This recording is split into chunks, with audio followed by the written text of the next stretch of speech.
Cá estamos nós, olá, boa tarde a todos. Espero que o almoço tenha sido fantástico para todo mundo.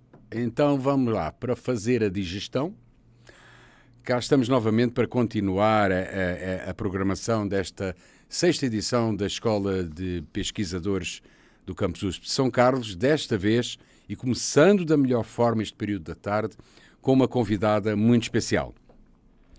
A nossa palestrante é professora doutora da Faculdade de Medicina de Ribeirão Preto, da Universidade de São Paulo, e vai falar sobre os princípios éticos que deverão estar instituídos em todos os países, não só no Brasil, para que as pesquisas científicas envolvendo humanos não coloquem a sociedade em risco. Tomem em conta, este é um tema super importante.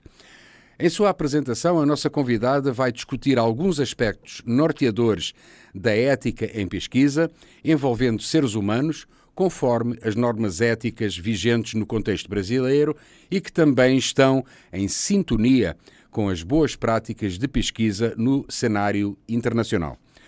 Com o título Entendendo o Comitê de Ética em Pesquisa e Plataforma Brasil, Processos e Critérios de Avaliação, meus amigos, minhas amigas, senhoras e senhores, é com muita satisfação que convido para a sua palestra a professora doutora Maria Cristiane Barbosa Galvão. Seja bem-vinda. Olá, boa tarde a todos. Cumprimento Rui Sintra, colegas da USP São Carlos e demais participantes neste evento. Agradeço o convite de todos vocês e espero contribuir aqui na minha fala que explicará um pouco da situação, né, de como funciona o Comitê de Ética em Pesquisa e também como que funciona a Plataforma Brasil. Eu atuo especificamente na Faculdade de Medicina de Ribeirão Preto, da Universidade de São Paulo, né, mas eu espero que as minhas falas aqui durante essa apresentação contribuam com os trabalhos e as pesquisas que vocês realizam aí.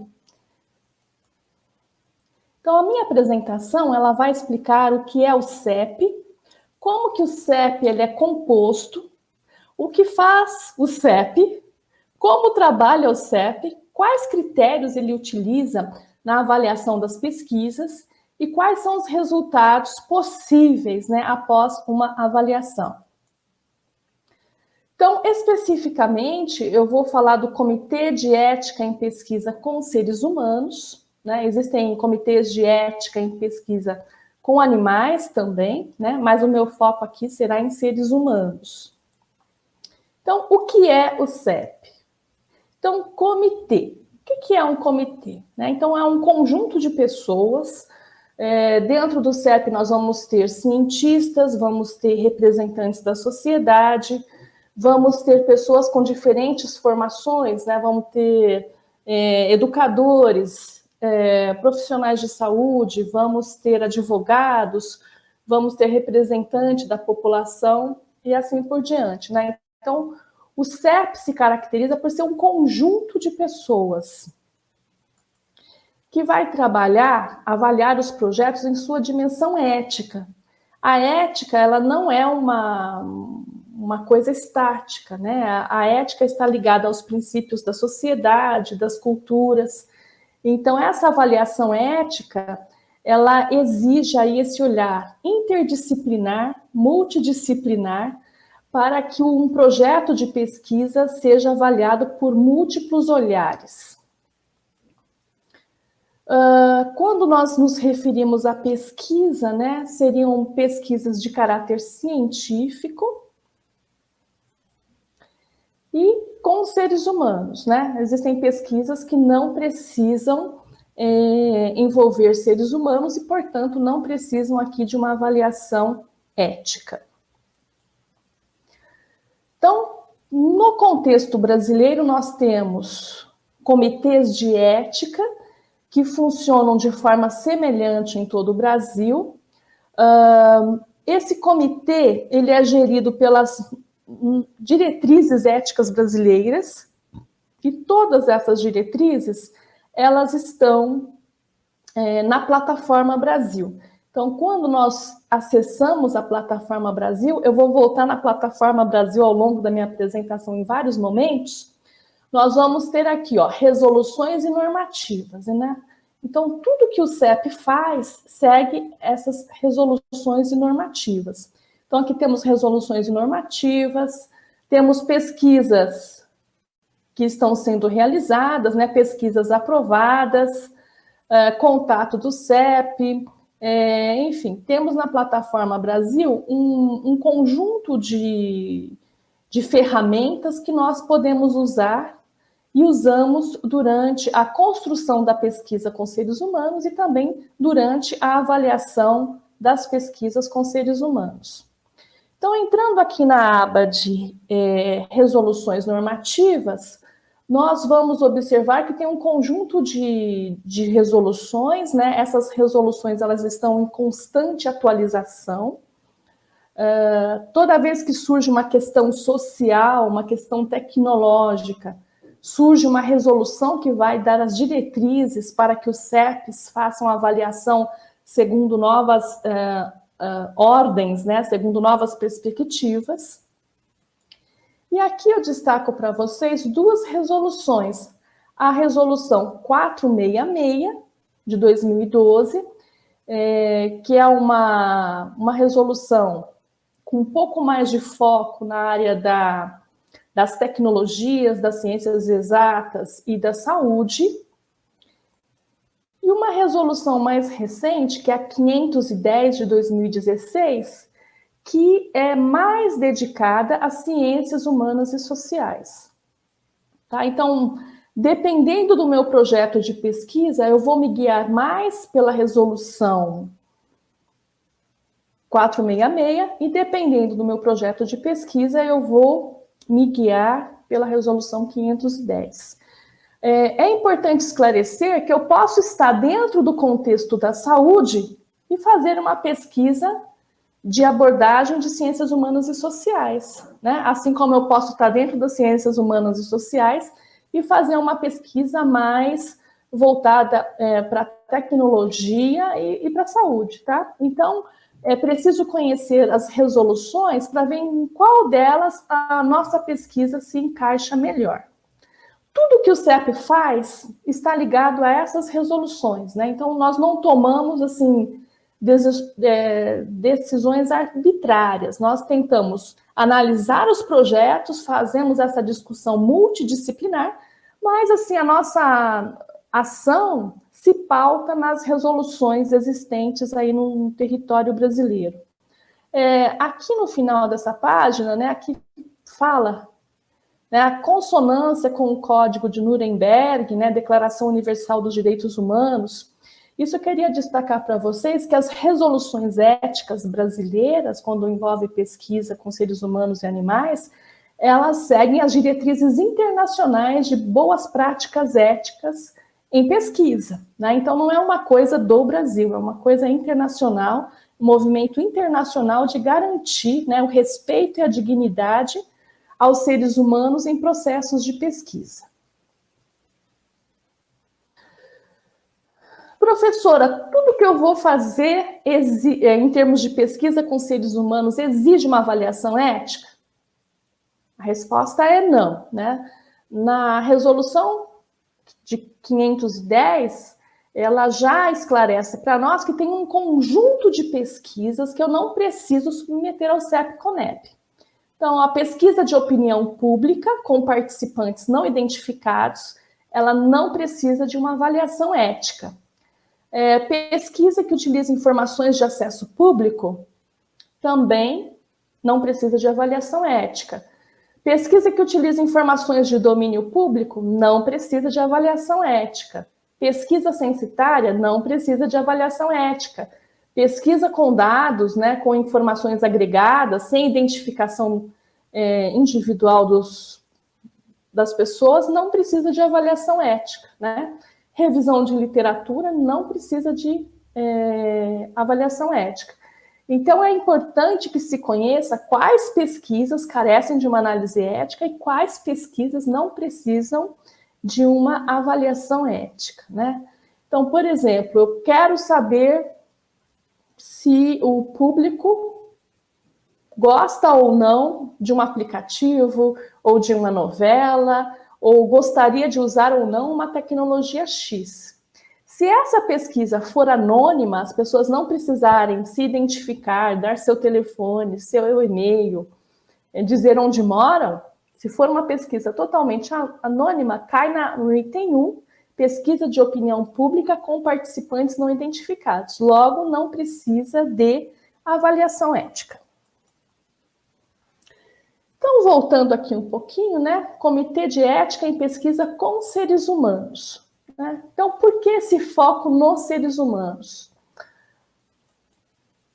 Então, existem vários tipos aí de populações, né? Muitas dessas populações são vulneráveis, outras não.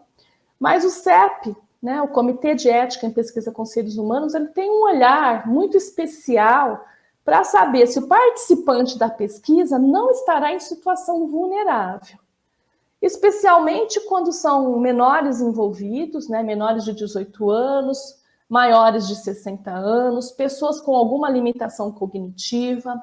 A população indígena, ela tem toda uma legislação específica que pode ser encontrada na plataforma Brasil, onde eu mostrei para vocês nas resoluções. População economicamente desfavorecida e situações de hierarquia profissional. Então, por exemplo, eu sou líder em uma empresa e quero fazer uma pesquisa com pessoas que são subordinadas a mim, né? Então, tem todo um conjunto de cuidados, né, que o CEP vai observar no sentido de que essa pesquisa seja realizada de forma ética, sem pressionar as pessoas, sem induzir as pessoas à participação no estudo. Aqui, por exemplo, na população economicamente desfavorecida, se essa é uma população que não tem acesso a um medicamento, se essa população tem dificuldade de comprar um alimento, e a pesquisa, ela vai, de alguma forma, viabilizar o acesso ao medicamento, viabilizar o acesso ao alimento, viabilizar o acesso à tecnologia, nós temos que ter muito cuidado com isso, porque pode ser que eu esteja induzindo essa população a participar de uma coisa que ela não quer, simplesmente porque ela está numa situação desfavorável. Tá? Então, o Comitê de Ética tem todo esse olhar especial para saber como que esses seres humanos eles vão participar da pesquisa. Então, o que faz mais especificamente o CEP? Né? Então, basicamente, ele visa a proteção dos participantes de pesquisa, ou seja, dos seres humanos e da sociedade. Então, quando nós vemos a história da humanidade, né, quando nós assistimos filmes e seriados, nós observamos que, em muitas situações, os direitos humanos não prevaleceram no desenvolvimento de estudos científicos. Então, o CEP ele vai sempre verificar essa proteção que está sendo dada do pesquisador em relação ao participante da pesquisa. E são vários tipos de proteção que, ao longo dessa apresentação, eu vou abordar. A proteção da identidade dos seres humanos envolvidos. Né? Então, existe uma característica muito importante nas resoluções éticas brasileiras, no sentido de que quem participou de uma pesquisa tem o direito à sua privacidade. Então, eu não posso dizer que pessoa tal participou desse estudo e, por exemplo, utiliza a droga X, né? Porque isso entra na privacidade do ser humano, né? Em decorrência disso, o CEP faz um estudo se a proteção dessa identidade está preservada. Muitas vezes o projeto cita o nome da instituição. Então, eu posso citar no meu projeto que a minha pesquisa será feita no Instituto de Física de São Carlos com alunos de graduação. Tá? Então, eu vou observar na minha pesquisa, por exemplo, a empatia. Quando eu faço isso, quando eu nomeio esse grupo, alunos de graduação do Instituto de Física de São Carlos, eu posso gerar algum tipo de vulnerabilidade nesse grupo. Então, o CEP vai pedir que o pesquisador revise essa pesquisa, tá? E deixe, por exemplo, apenas alunos de graduação de uma instituição de ensino superior pública no Brasil, a fim de generalizar o grupo e não causar nenhum tipo de constrangimento a esse grupo, né? Então, o CEP está atento a essa proteção da identidade dos seres humanos. A questão da proteção da dignidade, né? E aí também são muitos exemplos. Então, eu posso prever que na minha pesquisa, o participante da pesquisa ele vai chegar 8 horas da manhã, né, na universidade, num lugar X dentro da universidade, e vai sair lá 18 horas, né, no mesmo dia. Mas e aí? Vai ser oferecido lanche? Vai ser oferecido café? Ele vai ter um espaço para descansar? Quais são as condições que serão oferecidas para esse ser humano que vai participar da pesquisa? Tá? Então, nós observamos isso também. Como que esse ser humano ele será tratado durante o estudo, né? Será alimentado, vai ficar muito tempo esperando, quem que vai pagar a passagem de ônibus dele, ou de táxi, ou de Uber, enfim. Então, observamos esse item da dignidade. Uma outra questão importante é a questão do que a tecnologia, ou da medicação, ou do procedimento vai causar na pessoa, né? Então, eu posso dizer assim que na minha pesquisa, o participante vai tirar só 5 ml de sangue e pronto. Mas eu tenho que verificar se isso vai causar dor, se vai causar desconforto, né? Eu posso fazer uma pergunta desconfortável do ponto de vista psicológico, que a pessoa se sinta mal com isso, né? Posso... né, por exemplo, né, posso perguntar se a participante no estudo ela sofreu algum tipo de violência ao longo da vida e isso gerar um gatilho na vida dela e assim por diante. Então, o comitê de ética vai verificar, no caso desse estudo, qual que seria a melhor abordagem para fazer essa pergunta, quais seriam as melhores palavras a serem utilizadas, que tipo de alerta vai ser dado para o participante da pesquisa. Então, vamos supor que hoje eu estou saindo de casa, né, e estou indo participar de uma pesquisa na USP São Carlos, né? Vou ficar o dia todo participando dessa pesquisa.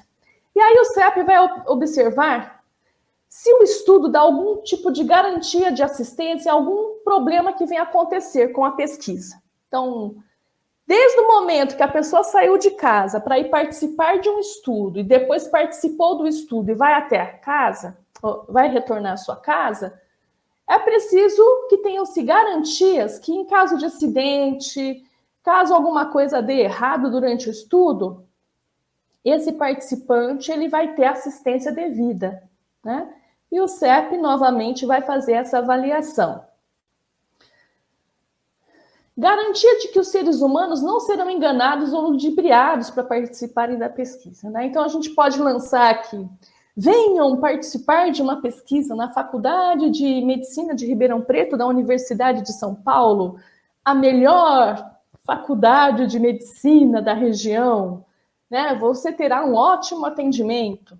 Bom, aí já está tudo errado, porque eu estou tentando enganar as pessoas no seguinte sentido: eu estou focando na instituição e não na pesquisa, né? Então, todo esse discurso de somos uma instituição X, renomada, vai ter que ser retirada do estudo a fim de não induzir a pessoa a participar de uma pesquisa, né? Então, nós analisamos, eu depois vou mostrar também para vocês como isso é feito. Garantia de que os seres humanos não tenham prejuízo econômico durante a participação no estudo, né? Então, se ele precisar de um lanche, ele tem que ter o recurso para comprar o lanche. Se ele precisar tomar o ônibus, ele tem que ter o recurso para tomar o ônibus e assim por diante, né? Então, quem faz o estudo tem que dar essa garantia para que o participante participe do estudo. Então, uma vez que a pessoa aceitou participar do estudo, ela não é escrava desse estudo.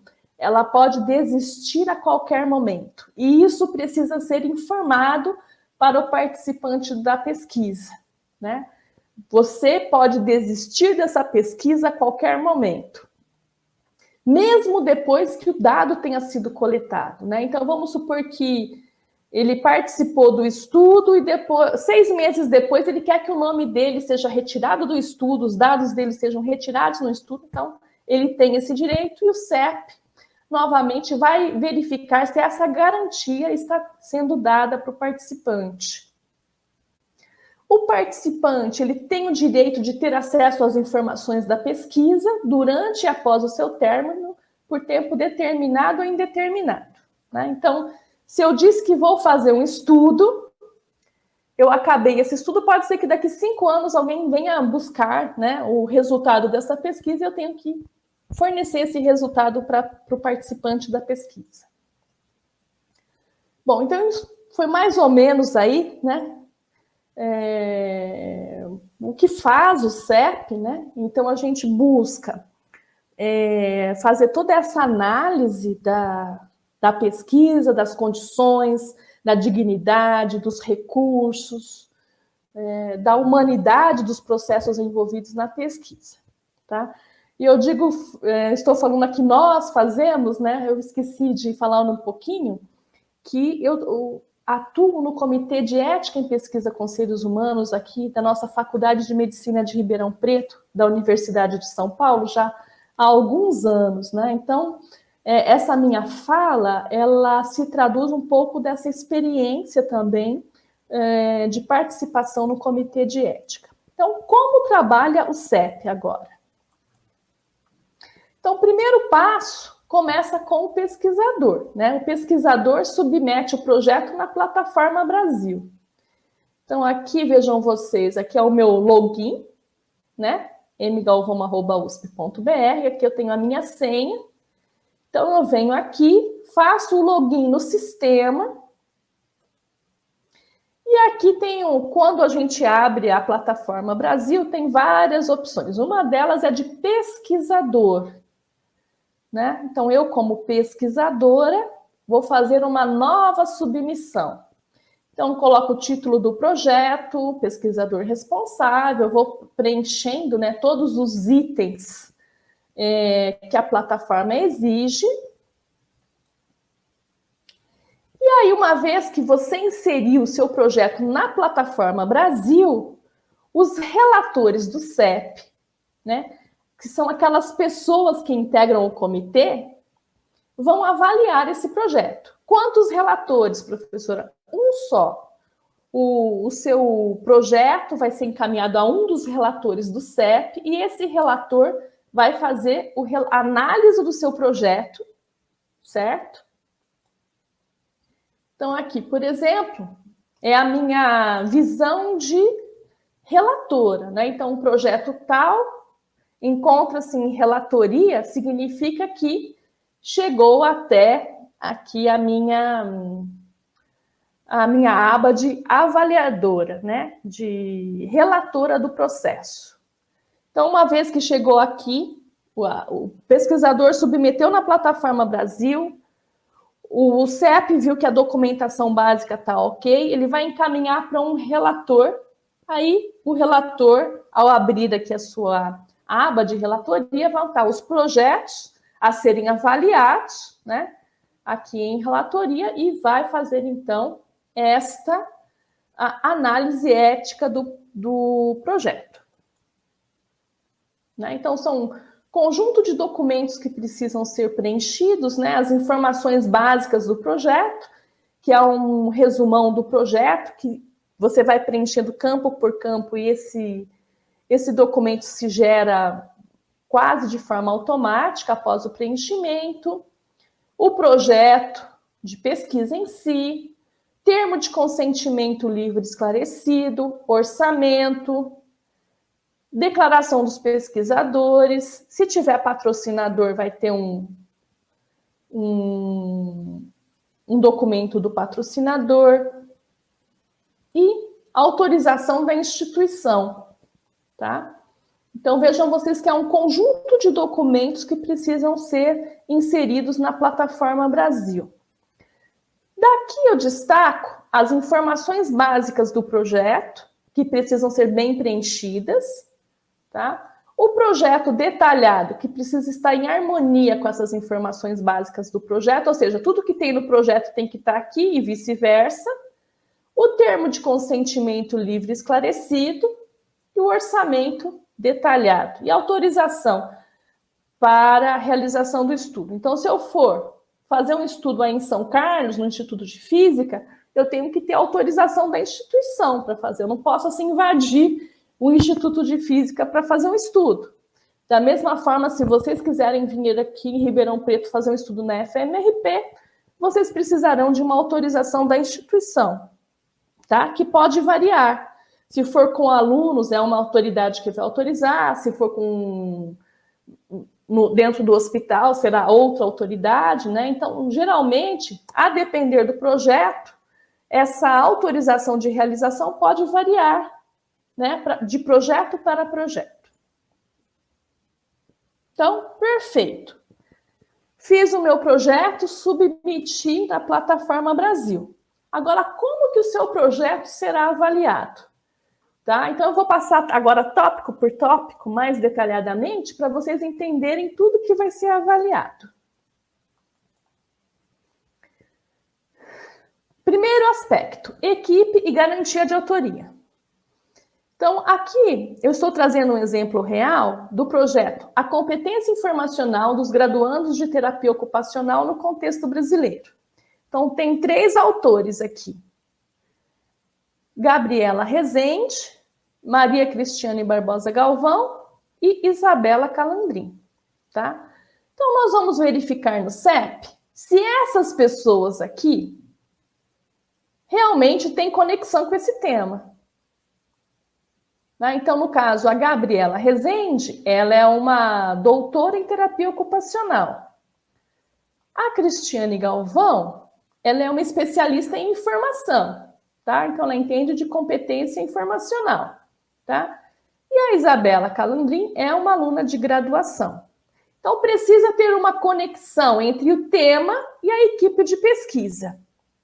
Fica inviável do ponto de vista ético eu pesquisar um assunto de nutrição se eu não tenho formação na nutrição. Né? Fica inviável eu estudar saúde mental se eu não tenho formação de psicologia ou de psiquiatria. Então, a equipe que vai desenvolver o projeto tem que ter essa conexão com o tema, tá? Não basta eu querer estudar um tema, eu tenho que ter a competência para desenvolver este estudo. Isso se baseia nas normas éticas lá, que eu citei no começo dessa apresentação, que o participante da pesquisa não pode participar da pesquisa em vão. Então, a partir do momento que eu não sou especialista num tema, a partir do momento que eu não sei, nunca estudei aquilo, não tenho formação na área, ao fazer uma pesquisa cujo tema é de meu desconhecimento, eu vou estar submetendo o participante da pesquisa a uma situação indesejada do ponto de vista ético, porque a gente vai estar tomando o tempo dele numa coisa que provavelmente não tem futuro essa pesquisa, né? Então tem que ter conexão tema com a capacitação envolvida, né? Então eu vou fazer um estudo sobre cirurgia, eu tenho que ter lá na equipe um anestesista. Não dá para fazer um projeto de cirurgia sem ter o especialista naquele tipo de cirurgia, tá? Então, é feita essa análise aí de quem é quem, né? Quem é quem nessa pesquisa. Termo de consentimento livre e esclarecido. O termo de consentimento é um documento que pode ter 1, 2, 3, 4, 5 páginas, não importa quantas páginas, mas ele tem que explicar em linguagem simples, compreensível para o participante da pesquisa, esses itens aqui que eu vou listar para vocês. Então, o termo de consentimento tem que apresentar o pesquisador. Olá, como vai você? O meu nome é Maria Cristiane Barbosa Galvão. sou docente na Faculdade de Medicina de Ribeirão Preto, tá? Tem que apresentar a pesquisa. Estou lhe convidando a participar da pesquisa X, tá? Tem que explicitar o objetivo da pesquisa. Essa pesquisa tem por objetivo fazer tal coisa. Tem que explicitar os procedimentos dessa pesquisa. Para participar dessa pesquisa, basta você responder um questionário que vai demorar 10 minutos. Ou, para participar dessa pesquisa, você terá que vir à minha instituição 3 vezes. Uma no primeiro mês, uma no segundo mês, uma no terceiro mês. Ao longo dessa visita, você terá que permanecer na instituição 1 hora, 10 minutos, 30 minutos, um dia inteiro. Você precisará pernoitar no local, tá? Então, esse procedimento da pesquisa tem que ser bem detalhado. O que realmente será feito com a pessoa? A pessoa será gravada? A pessoa, né, serão tiradas fotos dessa pessoa? Será gravada a voz? O que de fato ela vai fazer na pesquisa? A duração vai demorar 5 minutos, 10 minutos, 1 hora, 2 dias, 3 meses, 1 ano, 10 anos, 20 anos. O local, onde essa pesquisa vai acontecer? Vai acontecer virtualmente? Vai acontecer dentro de uma faculdade? Vai acontecer numa escola? Vai acontecer no cinema? Onde vai acontecer essa pesquisa? Em qual local ela vai ser desenvolvida para o participante estar lá? Aqui tem aspectos muito importantes, riscos e benefícios. Então, qual que é o risco de eu participar dessa pesquisa? Você vai ter o seu braço perfurado para tirar sangue. Ao participar dessa pesquisa, talvez você se sinta desconfortável, porque serão feitas perguntas de foro íntimo, serão feitas perguntas sobre sexualidade, serão feitas perguntas sobre violência, serão feitas perguntas sobre obesidade. Talvez você se sinta desconfortável durante essa pesquisa. Então, os riscos para o participante da pesquisa são os riscos físicos, riscos emocionais, riscos tecnológicos. Então, toda modalidade de risco deve ser inserida aqui nesse item, né? Quais são os riscos de participar no estudo? Não existe pesquisa sem risco, né? Mesmo quando a gente faz uma pesquisa via internet, com formulário virtual, né? Existe ali o risco de alguém pegar essa informação, de alguém monitorar essa informação. Então, isso tudo precisa estar esclarecido dentro desse termo de consentimento esclarecido, tá? Quais são os benefícios de participar do estudo? Vai ter benefício mesmo? Muitas vezes não existe um benefício para o participante, ele está apenas colaborando com a ciência, né? Ele vai lá, ele vai tirar o sangue, ele vai participar da pesquisa, mas não tem o benefício direto, tá? Então, se não tiver benefício direto, isso também tem que deixar esclarecido no termo de consentimento. Eu tenho que explicar como que eu vou guardar as informações, como que eu vou guardar o material coletado na pesquisa. Muitas vezes, né, no caso da saúde, que eu conheço um pouco melhor, é necessário coletar uma amostra de sangue ou de tecido. Então, eu preciso explicar onde que será guardada essa amostra de sangue, onde será guardada essa amostra de tecido, onde serão guardados os dados da pesquisa, né? No campo da tecnologia, né, geralmente fala assim, vou guardar no meu notebook.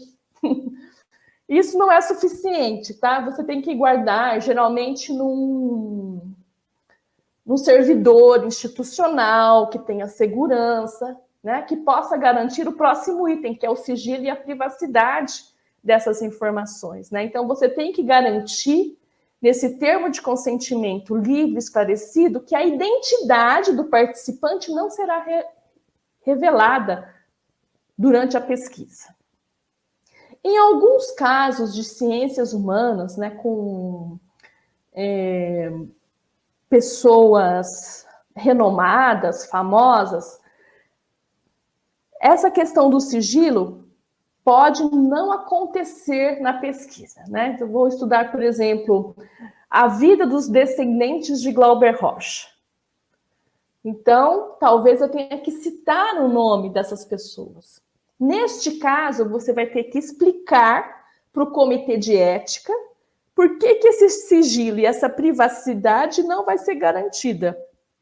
E aí terão que ter acordos entre os participantes de pesquisa a fim de que tudo fique documentado para a posteridade. Então, uma vez que eu dei uma entrevista e eu concordei que o meu nome não seja privado, eu não fique em sigilo, tem que ter algum documento. Porque, posteriormente, os descendentes dessa pessoa poderão questionar por que o nome daquela pessoa está sendo usada numa pesquisa que não foi autorizada, por exemplo. Né? Então, essa questão do sigilo e da privacidade, geralmente é o mais comum, manter o sigilo e a privacidade, mas nos casos de história, nos casos de figuras sociais, né, personagens sociais renomados, esse sigilo aqui precisa ser melhor amarrado com o comitê de ética dentro da pesquisa e também documentado as devidas autorizações para que isso aconteça, tá? No termo de consentimento, eu tenho que garantir ao participante acesso aos resultados, eu tenho que garantir para ele que ele pode desistir da pesquisa, eu tenho que dar todos os meus dados para esse participante, né? Onde eu trabalho, o endereço, meu telefone celular, né? Meu telefone fixo, para que ele possa entrar em contato comigo sempre que ele desejar. Professora, tem que dar o telefone mesmo do pesquisador? Sim, tá? Então, o participante tem que entrar em contato direto com o pesquisador. Então, muitas vezes, lá na análise ética, né, não tem o telefone do pesquisador, tem o telefone da instituição. Agora, imagina um participante da pesquisa ligar para o número geral da USP para conseguir encontrar um pesquisador. Não faz sentido, né? Então, geralmente, é o celular, o telefone ali que o pesquisador atende de forma direta. Dados do CEP para contato, e aí, finalmente, vão ter o local, data e assinatura do participante e do pesquisador, né? Então, o termo de consentimento livre e esclarecido é um modelo, né, ao documento que precisa ser guardado e armazenado, que vai garantir ao pesquisador a segurança de que aquele participante concordou em participar da pesquisa e ele vai ter ali os direitos assegurados, tá? E, finalmente, esse termo de consentimento livre e esclarecido, ele precisa ter uma redação muito clara. Não pode ter termos técnicos, eu tenho que explicar em linguagem acessível à população. Então, muitas vezes eu tenho que ter uma figura, um desenho, né, para que esse público entenda perfeitamente o que será feito. Eu estou me recordando aqui que uma vez eu estava analisando uma pesquisa que o pesquisador precisava pôr elásticos no cabelo do participante. E aí eu falava assim, mas como que alguém vai concordar que sejam colocados elásticos no seu cabelo e ficar com esse elástico por uma semana se eu não ver o que se trata? Se eu não ver ter um retrato, uma figura, mostrando como que será esse elástico, né? Então, são esses aspectos, né, que o CEP vai avaliar se realmente esse termo de consentimento está escrito em linguagem clara e acessível ao público.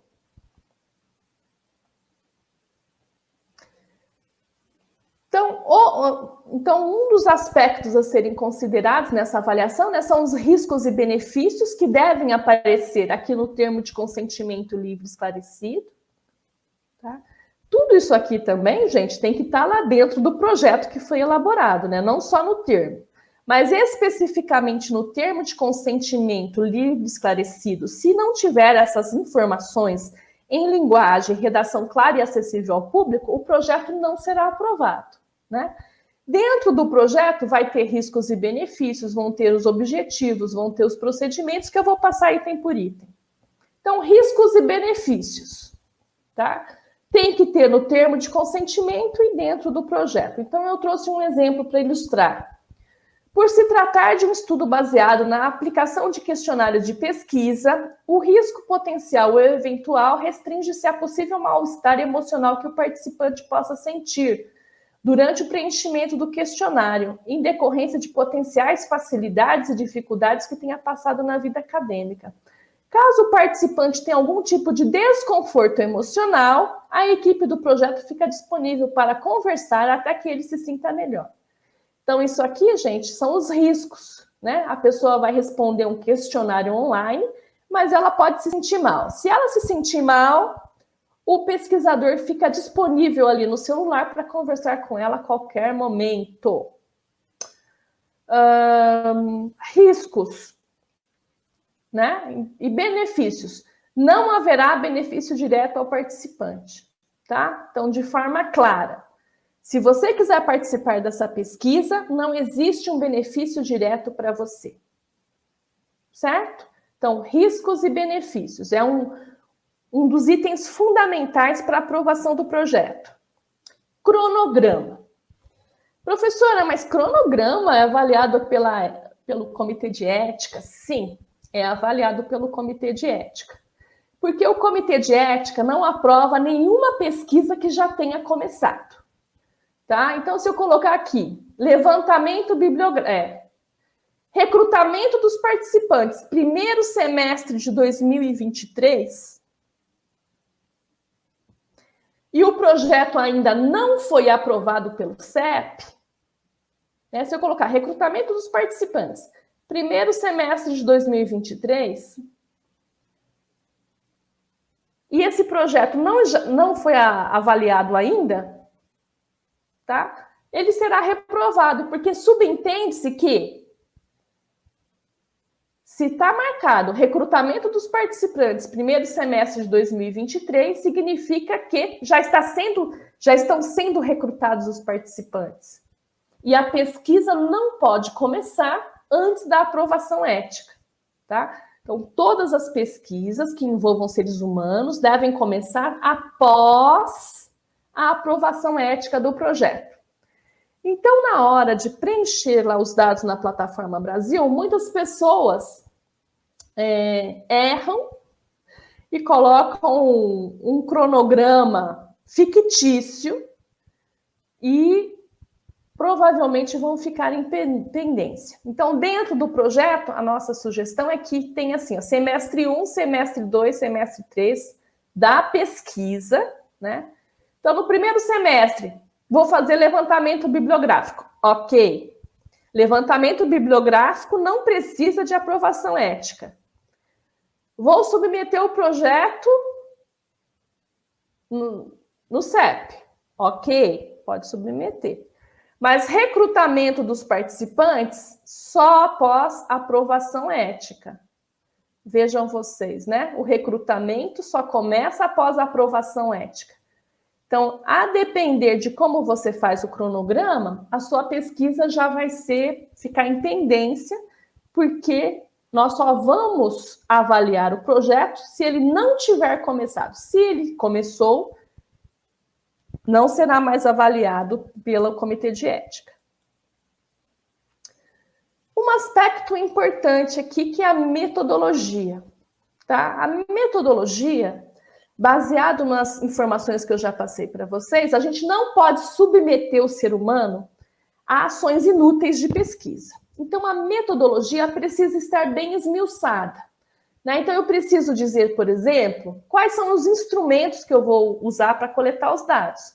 Aqui, no caso, eu disse, olha, eu vou para verificar se o perfil sociodemográfico dos estudantes afeta suas competências, será utilizado um questionário demográfico, disponível no apêndice 1.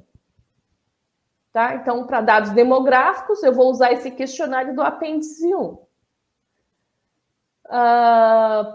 Para diagnosticar as competências informacionais, eu vou usar o questionário X, disponível no anexo 1. Tá? Os dados serão coletados na plataforma X, tá? Estão instalados no servidor da nossa faculdade, tá? a plataforma oferece segurança para a coleta de dados sensíveis. Os dados quantitativos serão analisados segundo o R, os dados quantitativos serão usados esse software e assim por diante. Então, eu tenho que esmiuçar na metodologia da pesquisa todos os instrumentos que eu vou utilizar. Não é suficiente eu informar que será utilizado um questionário, sem apresentar que questionário é esse. Referências. Então, naquela premissa, né, de que eu não posso submeter o participante a uma pesquisa em vão, nós vamos analisar se as referências estão minimamente atualizadas, né? Então, aqui tem uma de 2022, aqui tem uma de 2029, mas é de metodologia ok, uma de 2020, uma de 2022, né? As referências, elas demonstram se a pessoa estudou ou não sobre aquela temática, se a pesquisa está atualizada, né? Porque se as referências são antigas ou muito antigas, exceto nos casos dos estudos da história e da geografia e algumas áreas de ciências humanas, né? A bibliografia ela vai dizer muito se você estudou ou não sobre determinado tema. Então, essa análise é realizada também. Critério de inclusão e exclusão dos participantes. Isso aqui é uma coisa muito importante. Por exemplo, eu vou realizar uma pesquisa na região ribeirinha, mas eu só vou pesquisar as pessoas que falam língua portuguesa. Isso é excludente, né? Então, o comitê de ética vai verificar se faz sentido você ter esses critérios de inclusão e exclusão na pesquisa, né? Então, nessa pesquisa aqui, ó, como critério de inclusão, entende-se que poderão participar do estudo estudantes de terapia ocupacional maiores de 18 anos, brasileiros ou estrangeiros que estejam matriculados regularmente em cursos de terapia ocupacional no Brasil. Por que maiores de 18 anos? Tá? Porque menores de 18 anos, pela legislação, teria que também ter o assentimento, né? O consentimento dos pais. Então, a pesquisa optou por só incluir maiores de 18 anos. Se tiver menores de 18 anos, já tem toda uma outra documentação que precisa ser apresentada no projeto. Como critério de exclusão estão menores de 18 anos e indivíduos que não aceitarem assinar o termo de consentimento livre esclarecido. Tá? Então, critério de inclusão e exclusão. Determinadas pesquisas, não faz sentido você excluir pessoas, por exemplo, porque elas são analfabetas, né? Ou não alfabetizadas. Outra pessoa pode ler o questionário para ela responder, por exemplo, né? Então, a gente fica atento nessa questão de quais são os critérios de inclusão e exclusão dos participantes, né? Como que você vai selecionar, né, os participantes que participarão da pesquisa. Recrutamento dos participantes. Então, como você vai convencer os participantes de participar da sua pesquisa? Participar fica repetitivo, né? Mas é o termo que eu prefiro utilizar, participantes da pesquisa, e não sujeitos da pesquisa. Sujeitos da pesquisa indica uma posição de subalterna, e participante é estar junto. Então, para recrutamento dos participantes, o convite no apêndice 2 será divulgado por redes sociais e por e-mail, durante o período de 5 meses.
Olá, boa tarde a todos. Cumprimento Rui Sintra, colegas da USP São Carlos e demais participantes neste evento.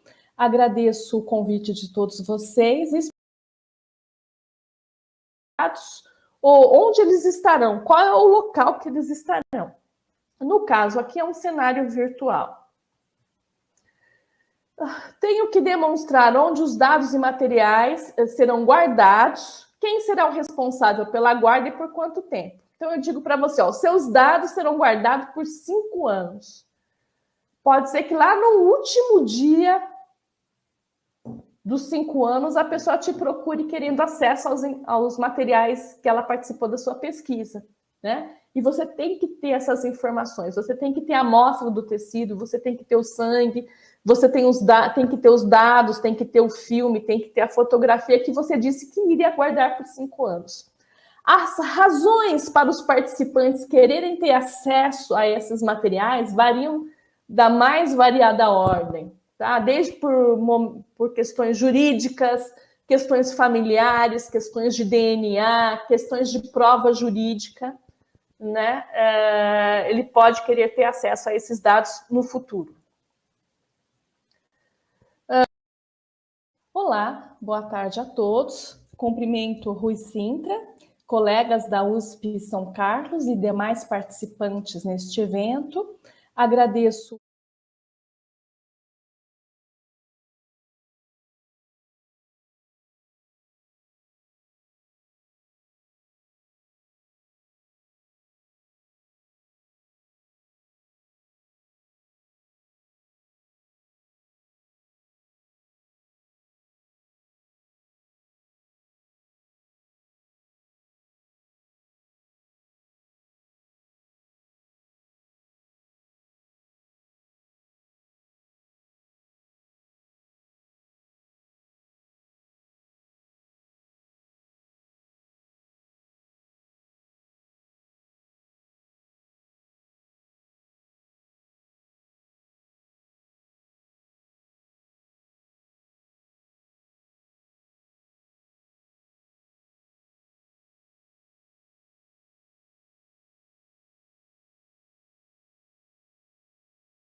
Muito bem, tivemos aqui um problema grave de internet aqui que derrubou tudo aquilo que nós estávamos aqui tentando transmitir, e as nossas desculpas à nossa palestrante, professora Maria Cristiane.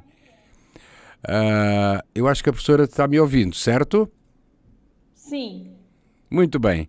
Vamos lá ver agora se não tem, é irremediável aquilo que se passou, porque caiu tudo, despencou tudo.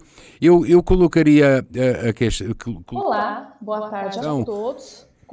Eu colocaria à sua consideração começarmos já pelas perguntas que os nossos internautas fizeram. Pode ser?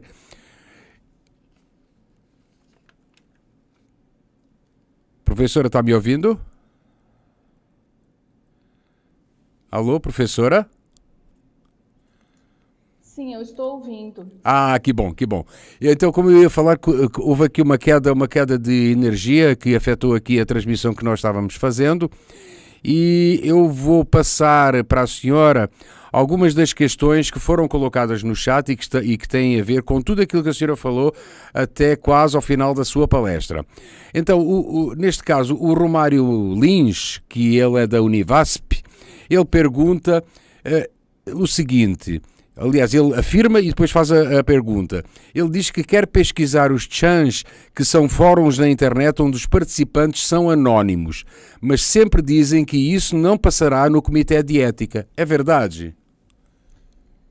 Não.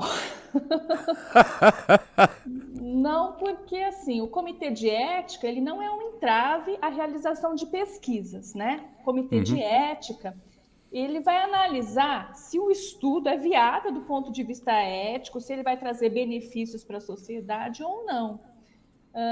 Então, uma coisa importante: se os dados são anônimos, se não há pessoas identificadas, ele pode fazer esse estudo sem ter autorização do comitê de ética. Agora, por uma segurança pessoal, né?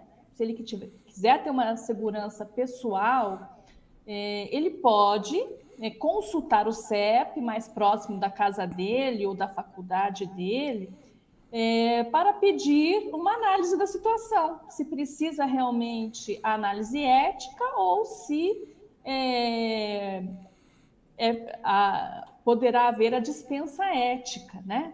Então, assim, não se pode encarar o comitê de ética uma forma de medo, né? Como um retalhador das atividades. O comitê de ética, ele está a serviço da sociedade e a serviço dos pesquisadores, muitas vezes fazendo um trabalho educacional, informacional, né? Então, é essa a perspectiva do CEP. Se você tem dúvida, ligue no CEP, marque uma reunião com o CEP, não fique em casa sofrendo, não fique na sala de aula sofrendo, marque uma reunião e peça os esclarecimentos necessários, tá? Em qualquer situação, que eu vi aqui muitas perguntas, né? Com uma espécie de medo do CEP, né? Então, o CEP, ele é anônimo, a gente não sabe quem emitiu o parecer do nosso projeto, mas ele não é um bicho-papão, ele está a serviço da sociedade. Então, toda vez que o pesquisador tem dúvida, ele pode consultar o CEP, marcar uma reunião com os funcionários do CEP ou com o presidente do CEP para obter o esclarecimento necessário. Muito bem, professor. Agora, eu peço desculpas aos nossos internautas, peço principalmente desculpas à próxima nossa internauta que vai fazer a pergunta, mas eu vou me intrometer aqui no meio para fazer uma pergunta minha, tá? Se a professora não se importar. É assim, a senhora falou em trabalho educacional. Que tipo de trabalho educacional é esse? Pode dar alguns exemplos? Então, a gente viu o caso nas perguntas, né, de uma aluna da farmácia que está em dúvida sobre o projeto dela. Então, ela pode consultar o CEP vai mostrar as resoluções que cabem ao processo dela, ela pode ir ao CEP, verificar se a documentação está correta, se tudo que ela fez está direitinho, né? Então, existe essa educação, né, da sociedade. Hoje, por exemplo, aqui, como eu faço parte do CEP, né, da Faculdade de Medicina, eu estou fazendo um trabalho educacional, né? Por meio de palestra, por meio de cursos, respondendo mensagens por e-mail, muitas vezes respondendo até dúvidas pelo WhatsApp que chega para nós. Então, é este o papel educacional que eu me refiro, né? Que o CEP, ele está a serviço da sociedade, ele é uma instituição da sociedade, está a serviço dela, e não contra a sociedade, não contra os pesquisadores, né? Então, temos que desmistificar esse papel do CEP. Porque muitas vezes é o contrário, as pessoas pensam que realmente é contra, né? Ele está esgrimindo contra, não é verdade? E é um ponto muito importante isso que você falou, porque o CEP também protege o pesquisador. Porque se alguma coisa dá errada num estudo, a responsabilidade também é do CEP. Né? Então, Entendi. Quando o pesquisador submete ao CEP, ele está tendo garantias de que o que ele está fazendo está dentro da lei. Então, nós tivemos perguntas ali, e se eu fizer um estudo assim, né? Se você não seguir as regras, você pode ser processado. Você pode ser processado por uma escola, você pode ser processado por um pai, por uma mãe, por um paciente, né? Então, o CEP, ele não é o inimigo do pesquisador, ele também protege o pesquisador. E muitas vezes, quando é feita essa análise, muitas vezes o trabalho, a pesquisa fica em pendência, quer dizer que foram analisados alguns pontos a serem melhorados, deve ser entendido essa pendência ou essa reprovação do projeto como uma forma de proteção do pesquisador. Porque se a gente aprova um projeto que tem um problema, isso daí pode virar uma bola de neve. Lá na frente, né, você ter aí um processo judicial, você ter uma situação que você vai ter que usar os seus recursos institucionais, ter que vender a sua casa, o seu carro, para fazer uma indenização, né? Então, é essa visão que a gente deve ter, né? Como uma proteção da sociedade, também como uma proteção do pesquisador, para que futuramente não haja esse tipo de problemas, né? Problema. É bom a senhora ter sublinhado isso, porque isso, obviamente, é um acrescento valioso para a sua, dentro desta sua apresentação que a senhora teve a gentileza de nos trazer. Então, agora sim, vou passar para uma questão colocada pela Samantha Silva. Ela pergunta: professora, estudos que analisam comportamentos, comentários em redes sociais, imagens, estudos etnográficos precisam passar pelo CEP ou não? Então, vamos separar. Vamos separar. Estudos em redes sociais. Então, se eu faço parte de um grupo que é aberto, um grupo aberto, em que todo mundo pode entrar, todo mundo pode sair, eu posso fazer um estudo nesse grupo, né? Preservando sempre a identidade das pessoas, né? Isso que acho que é um ponto importante, né? Não são dados públicos, mas eu vou sempre preservar a identidade das pessoas. Se for um trabalho etnográfico, né, seja em redes sociais ou não, ele cai na norma 510, pesquisa com seres humanos, pesquisa encoberta, né? Então, você pode solicitar aí uma análise ética. Vocês estão percebendo que eu estou pisando em ovos para responder essa pergunta, porque depende muito do projeto, né? Então, o CEP, ele poderá fazer uma análise da situação e verificar se realmente é dispensado da análise ética ou se precisa análise ética, né? Geralmente, isso que nós fazemos lá. Às vezes, um pesquisador super cuidadoso, ele quer que a gente faça uma análise ética de uma coisa que não precisa de análise ética. Então, o projeto é devolvido, né? E segue a informação que esse projeto é dispensado de análise ética. Muito bem. Seguidamente, a Luziana Bernardo, ela fala que ficou com a dúvida no seguinte aspecto, e citando a Luziana: se minha pesquisa for em uma escola com professores e eles não forem identificados, quer dizer que não precisa passar pelo comitê? É isso? Não. Ok.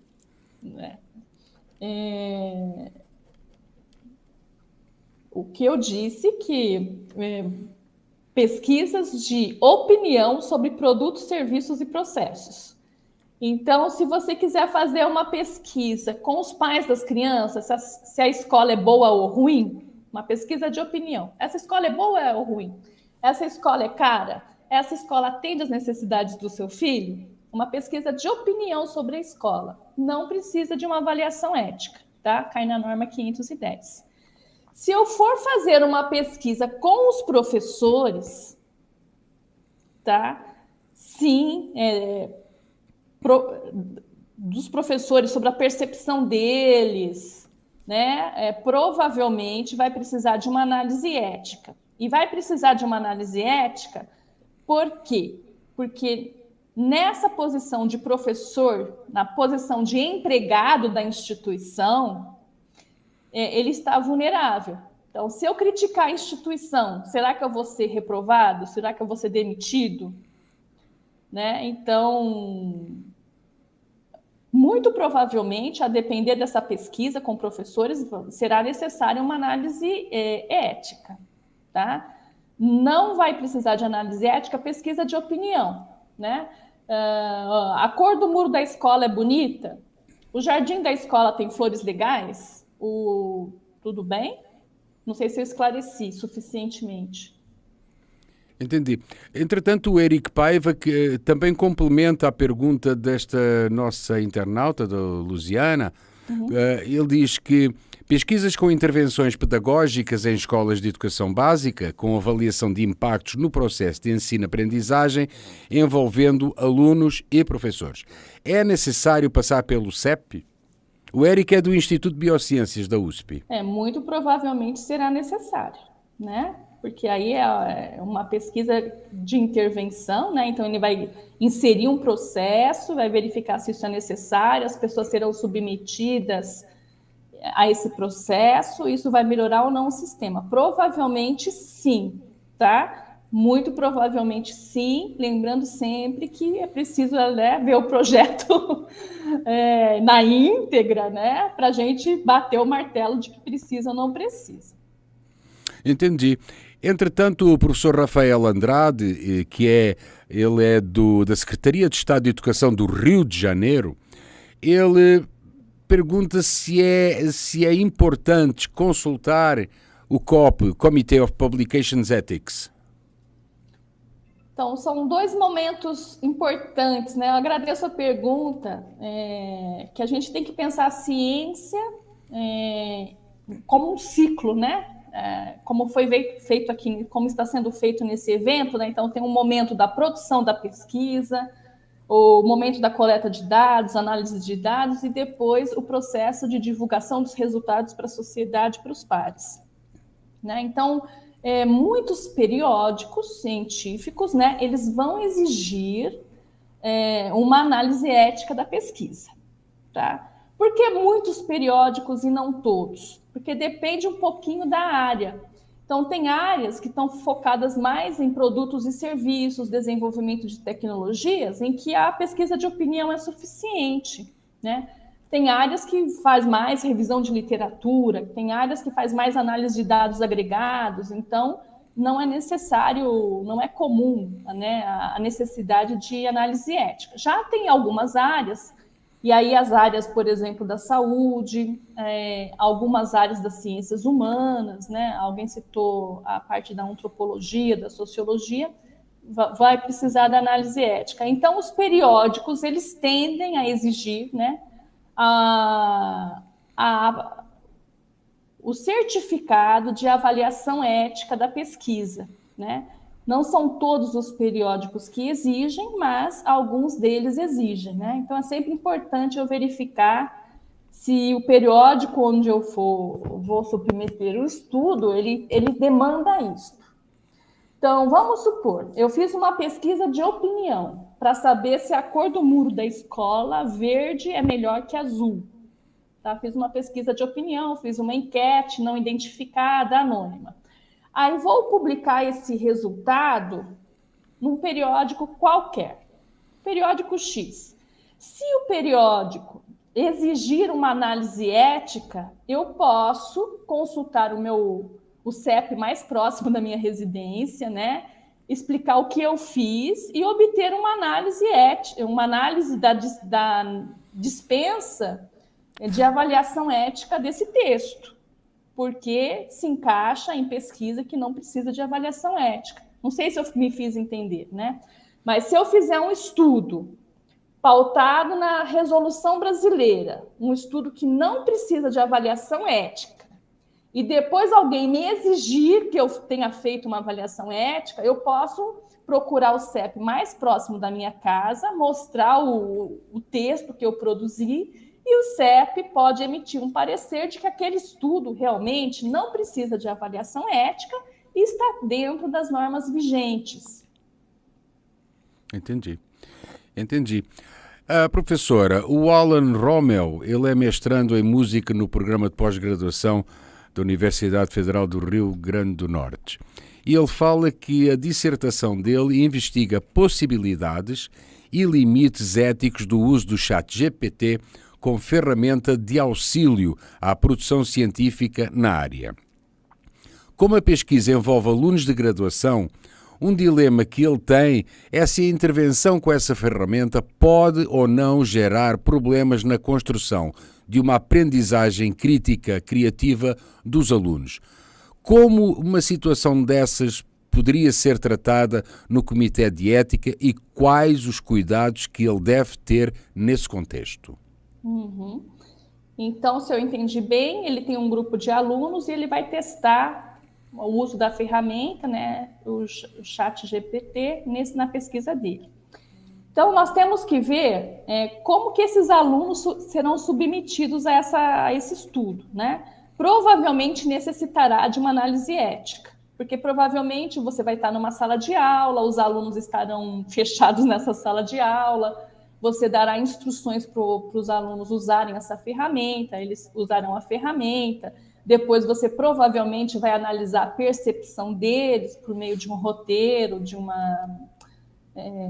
conjunto de perguntas, né? Então, provavelmente, precisará você fazer todo um protocolo de pesquisa de como que você vai testar isso, né? E como vai ser o roteiro dessa coleta de dados, né? Então, provavelmente, precisará de uma análise ética. Sempre dizendo que o CEP tem a palavra final nessa questão. Exatamente. A Ângela Zucchi, da USP São Paulo, ela pergunta qual a dimensão em páginas recomendada para o TCLE. Não tem. Não tem. Depende da pesquisa. Se for uma pesquisa bem simplesinha, ela pode ter 1 ou 2 páginas. Se for uma pesquisa complexa, como, por exemplo, eu fui participante da pesquisa Janssen, né, da vacina Janssen no Brasil, e o TSLE tinha umas 10, 15 páginas, né? Então, não tem. O que tem que ter no TSLE são todas as informações necessárias para o participante, né? Então, não é a quantidade de páginas que vai definir um TCLE bom ou ruim, mas é ele ter todas as informações necessárias de forma clara. Então, pegando esse caso do professor, né, que vai fazer essa análise com os alunos lá da música, do chat GPT, então ele tem que explicar nesse TSLE quanto tempo será feita a pesquisa, quantas horas os alunos ficaram em sala de aula, se os alunos ficaram individualmente ou em conjunto, em que horário, qual será a duração, quais são as atividades que serão realizadas. Então, tem uma série de coisas que precisam ser esclarecidas para o participante do estudo, né? Então, não é o número de páginas que vai definir.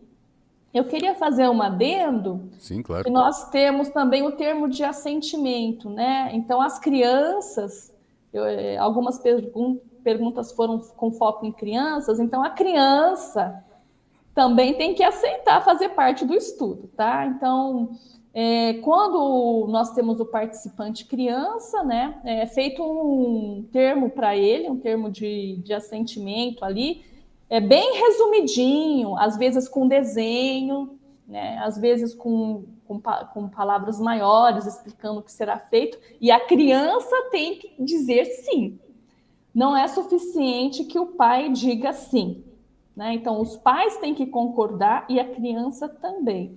Então, geralmente, para os pais é um texto mais longo, mais detalhado, e para a criança uma coisa bem mais resumida, por meio de desenhos, que seja compreensível àquela criança. Muito bem. Só em casos de vida ou morte que o paciente criança, caso a vida dele esteja em risco e os pais consentirem, né, aí pode ser feito o estudo. Entendi. A professora está se portando muito bem, tem aqui uma tonelada de perguntas. Se prepara, porque até mais 10 minutos de perguntas e a senhora sai daqui vitoriosa. A Cláudia Fernandes, que é do Rio de Janeiro, pergunta se é possível que o pesquisador submeta o projeto na Plataforma Brasil e o CEP conclua que não era necessário. Sim. Né? Ele pode... geralmente, tá? Os projetos não são distribuídos aleatoriamente, totalmente aleatório, né? Então, geralmente, quem vai analisar o seu projeto tem algum conhecimento do assunto. O nosso CEP, por exemplo, tem ali de 20 a 30 professores para dar parecer, né? Então, é bastante gente especializada que vai fazer análise. E sim, pode-se concluir que o estudo ele não agregará nada à humanidade. Falo assim de uma forma meio radical, mas se o estudo for muito básico, sem fundamentação científica, existe um termo lá na resolução que diz: o participante do estudo não pode ser submetido a um estudo inútil. né? Então, se for um estudo sem fundamentação científica, um estudo cujos resultados já existam na literatura, o estudo será reprovado. Entendi. E ponto final. É assim, tuft, né? Não tem. Não é ponto final reprovado, né? Vai ser assim, reprovado. 1.1, 1.2, 1.3, né? É um parecer longo que a gente faz, geralmente Isso. é um parecer. E se você me permite, Rui, eu vou explicar um pouquinho melhor essa Claro, questão claro, do por favor. parecer, que uma pessoa faz a relatoria do projeto, né? Então, eu vou pegar esse projeto e vou fazer um parecer extenso, né, sobre por que ele vai ser reprovado, e aí todo o comitê, todos os professores, os advogados, né, pessoas da população, tem que estar de acordo com o meu parecer. Então, quando você recebe um estudo e ele foi reprovado, né, que ele foi reprovado por um relator, ele foi reprovado em consenso com todo o comitê de ética, né? Então, quando foi analisado que tem uma pendência, você esqueceu de colocar o risco. Não é porque o relator ele disse isso, é porque o relator disse isso, ele levou essa informação para a reunião, né? As reuniões de comitê, elas acontecem ali a cada 15 dias, mais ou menos, então cada relator tem que apresentar os seus relatos. Essa pesquisa aqui eu analisei que não tem risco, não tem cronograma, o TCLE ninguém entende, não está explicando como será feito o transporte dos pacientes ou dos participantes, envolve criança, mas não está solicitando autorização dos pais, envolve escola, mas não tem autorização da escola. Então, a gente coloca isso no comitê e o comitê delibera de forma consensual. Significa que, enquanto houver uma dúvida no comitê, nós não batemos o martelo. Então, quando um estudo é reprovado, ele é reprovado com bastante peso, tá? E quando ele é aprovado com bastante peso também. Porque entre nós, né, nós podemos questionar um relato de um outro colega. Né? Então, se você tem dúvida sobre o que o colega está te relatando, você pode pedir um esclarecimento. E tal coisa você analisou, né? E tal aspecto você considerou. Então, nós somos totalmente livres no comitê de ética para questionar qualquer relato que seja feito. E as nossas decisões são tomadas por consenso. E é muito interessante, né? Porque o comitê é formado de forma interdisciplinar. Então, tem um psicólogo, tem um advogado, tem um representante da população, tem os pesquisadores. Então, é muita gente de muita área para dizer que aquela coisa foi reprovada, sabe? Não é assim uma vontade individual, né? Não é como eu fiz, como eu falei, ponto. Não. Não é exatamente assim. E a gente faz todo esse relato, a gente lê como que será essa redação e todos concordam ou discordam. Muito bem. A Fernanda Martinez Delgado pergunta: em pesquisas com empresas sobre as práticas empresariais respondidas por pessoas, ela precisa passar pelo Comitê de Ética ou não? Pesquisa com... Vai depender, tá? Vai depender. Você pode repetir a segunda parte? Em pesquisa com empresas onde... Em pesquisas com empresas sobre as práticas empresariais que são respondidas por pessoas, ela precisa passar pelo Comitê de Ética ou não? Se for com funcionários da empresa, vai precisar. Ah, entendi.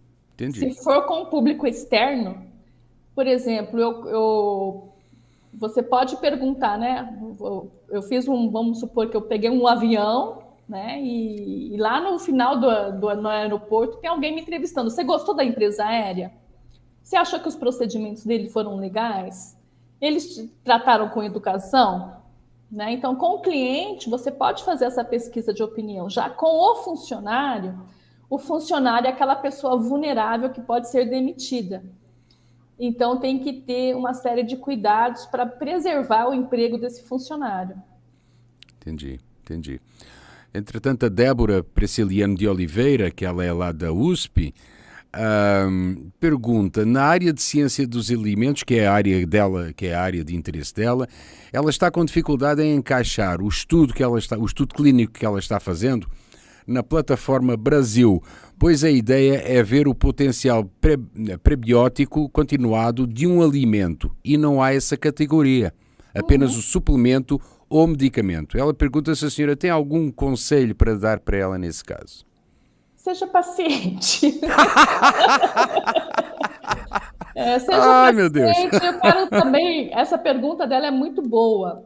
Boa porque a gente imagina que o CEP-CONEP é uma instituição de Deus, né?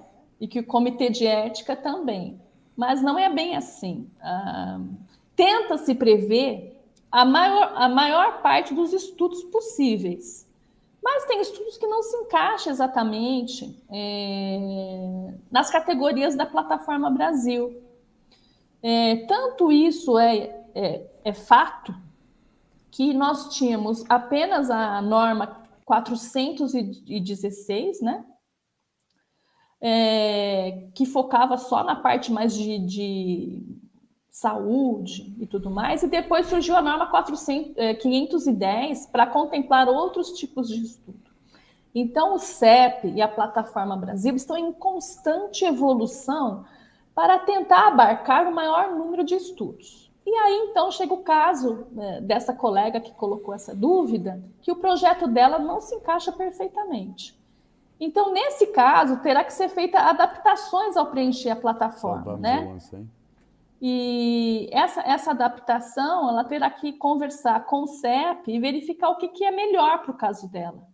Porque certamente não são todos os projetos que se encaixam perfeitamente na plataforma Brasil, não são todos os projetos que conseguem ser atendidos pelas duas normas existentes, né? Então, o CEP, ele atua ali como um órgão que soluciona tais questões, né? Então tem que ter um pouco de paciência, tem que entender que o nicho de pesquisa que ela está propondo não foi previsto adequadamente na plataforma e que isso pode melhorar, né? E uma das formas que se pode melhorar é entrando em contato com o sistema CEP-CONEP, na plataforma Brasil. Existem formas, a gente entrar em contato com o CEP-CONEP para propor soluções futuras, né? Então, é uma construção de todos nós. Muito bem, professora. Vou deixar a senhora de ser torturada nesta edição da Escola de Pesquisadores. Acabou a tortura. Uma tortura boa, uma tortura no bom sentido da palavra, porque realmente a senhora correspondeu à expectativa dos internautas e foi ao encontro das dúvidas que muitos deles tinham e têm ainda, com certeza. E para quem não teve a sua resposta, a resposta formulada aqui pela professora às suas perguntas, com certeza a organização vai fornecer para vocês o contacto da professora para que ela, com muita propriedade, possa então responder a todo esse lote de questões. São muitas questões, professora, muitas questões, e realmente não daria tempo para colocarmos aqui todas. Então, neste caso, e agora, o que eu tenho que fazer, e com muita humildade, é agradecer à professora Maria Cristiane Barbosa Galvão a disponibilidade que teve em participar nesta Escola de Pesquisadores, congratulá-la pela sua apresentação e desejar que numa próxima altura a senhora se junte novamente aqui neste evento para, enfim, discorrer com muita propriedade todas as suas competências nesta área importante da área científica. Eu agradeço, professor, um grande abraço para a senhora, muito obrigado. Eu adorei estar com vocês, acho divertido estar com vocês, não é de forma alguma uma tortura, é um grande prazer. Agradeço o convite da escola, né? E a vocês que estão em dúvida, vamos procurar o CEP e também fico à disposição depois por e-mail. Muito obrigada. Muito obrigado, professora. Meus amigos, com mais de 5.000 inscritos participantes aqui na Escola de Pesquisadores do Campus USP de São Carlos, vamos então fazer um breve intervalo de 3 minutos às 15h15, vamos então mudar de sala do canal do YouTube para darmos início à próxima apresentação, que se iniciará exatamente a essa hora. Vamos então para lá, e quem tiver aí um chocolatinho pode trazer até aqui ao Instituto de Física de São Carlos. A Comissão agradece. Abraços, até já. 3 minutos.